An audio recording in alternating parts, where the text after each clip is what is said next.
Kapatid, gusto mo bang magnegosyo sa iyong lugar, sa iyong village, sa iyong barangay? Nako, eto na ang tamang simula. Hi there, this is Shingitan, your pambansang world coach. Nako, marami po talagang gustong magnegosyo pero walang idea kung paano magsimula.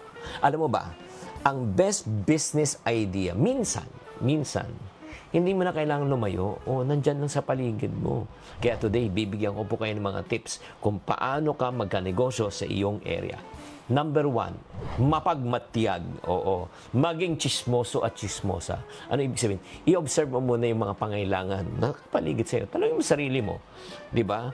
Ano ang kinakailangan ng mga kapitbahay mo? Ikaw mismo. Ano yung parang ikaw na sana may malapit lang na makunan, no? Mabilhan? Yung mga ganun ba? Oo. Kung ikaw naman sa estudyante, di ba sabi, ano kaya kailangan ng mga classmate ko or mismo kailangan mo? No? Ano pa yung mga binabiyahe nila ng pagkalayo-layo? Kung may kulang na serbisyo, nako, pagkakataon yan. Pag may problema, may solusyon. At pag may need, may negosyo, opportunity. Or like for example, walang naglalako ng mga ready to eat, malayo pa siguro, di ba? Pagbalik mo, gutom ka na agad. Or walang affordable, kunyari, walang affordable na mga printing services. Or walang nagbebenta na malapit. Walang sari-sari store, di ba? So yung mga opportunities na yun. Number 2, i-check nyo yung skills nyo at saka resource nyo. Di ba? Ano ang kaya mong gawin? Marunong ka bang magluto? Pwede ka mag-food business.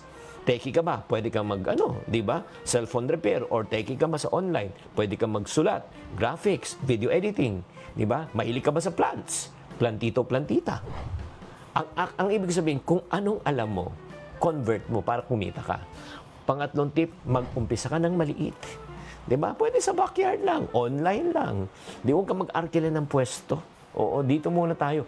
As a matter of fact, pwede ka pa mag-pre-order. Di ba? Yung parang hindi mo pa bibilin, kukunin mo muna down payment, tapos pagka nag-down payment, at saka mo gagawin. Di ba? Pang-apat, make it personal. Siyempre, pagka local na negosyo mo, ang halaga talaga yung relationship. Kilalanin mo yung customers mo, magbigay ka ng magandang service, ibalik mo rin yung komunidad, yung support. Di ba? Magbigay ka ng freebies. Di ba? So, ang kagandahan, pag may problema, nag-offer ka ng solusyon, magkakapera ka. Kaya nga mga kapatid, hindi mo napapansin na ang pera ay nakapaligid na sa iyo, ang kailangan mo lang ay sundin. Sana naman naliwanagan kayo, tatandaan, tamang karunungan, tamang disiplina po ang susi sa pagyaman.